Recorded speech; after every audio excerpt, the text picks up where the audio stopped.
All right, guys, so for this test, what we're going to get into is our linear speed, right? And this is going to be straight line from point A to point B, where we're testing in seconds, okay? And all you're going to need for this is you might need a measuring tape, or you might need a football field that's gridded out for every 5 yards. If you don't have that, if you have a baseball field or a soccer field, you're simply going to have to take a tape measure, and you're going to have to mark with a cone or some kind of marker every 5 yards or every 15 feet, right? Because we're doing this in yards.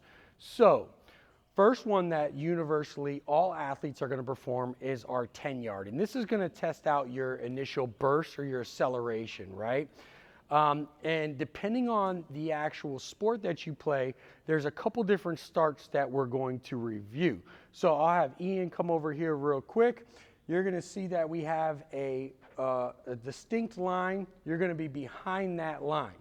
Now, majority of our athletes are going to perform a 2-point start.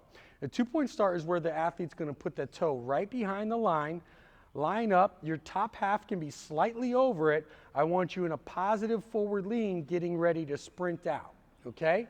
Now, beyond that, if you're a football athlete and you're training for a combine and we specify, you might be coming out of a 3-point start. 3-point start is just going ahead and putting your hand down and having that all the way on the ground and getting ready to go. We will coach you on this if this is something we need to address with you. Beyond that, you might be a track athlete. Now, a track athlete might be performing this out of a crouching start or off the actual blocks. If you're a track athlete, you know exactly how to set up your start, and we're just going to want to get that measurement. So we're not going to go over that. And then finally, if you're a baseball athlete, we're going to have you perform a steel start or a 60 start. This is where you're going to be facing laterally, right, to your left. So if you're facing down line, you're going to actually shift to your left, and you want to be in a wide base where you're going to start in this position. This is how all the showcases and all the camps are going to have you perform that start. Now, depending on what sport you play is depending on the distance, like we just addressed. We may have you as a baseball athlete perform 60-yard sprint because that's what you're going to do a showcase. If you're a combine athlete or other athletes, we might do a 40-yard. The reason why we want to extend that out is because we want to get an accurate measure of not just your acceleration, but when you transition and get into top speed or max velocity, so we could see how you cover ground at a longer distance. Now, as far as getting the actual accurate measure, what I'm going to do as a coach is you're going to need a partner, a parent, a friend, whatever it might be. They're going to have a stopwatch.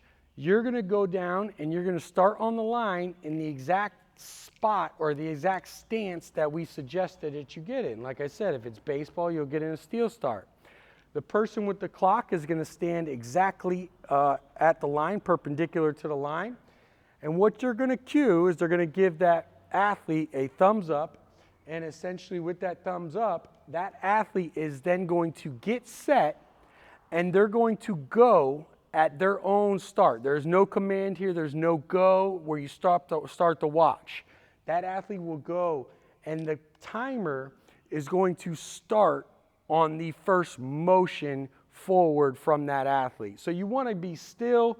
You want to have a 1 Mississippi pause, and then make sure that the timer is ready. And then immediately once you take off, timer starts. Then first motion across the line, first body part across the line is when the timer stops. Now, I understand that there's other resources for timing, other tools. You could have, you could be on electric gates, whatever that might be. If you have those resources, you already probably know how to use them.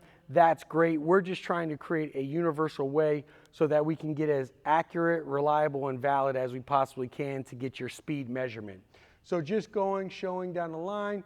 As I said, I'll say, Ian, go ahead and set. He sees I have a thumbs up. He gets ready to go.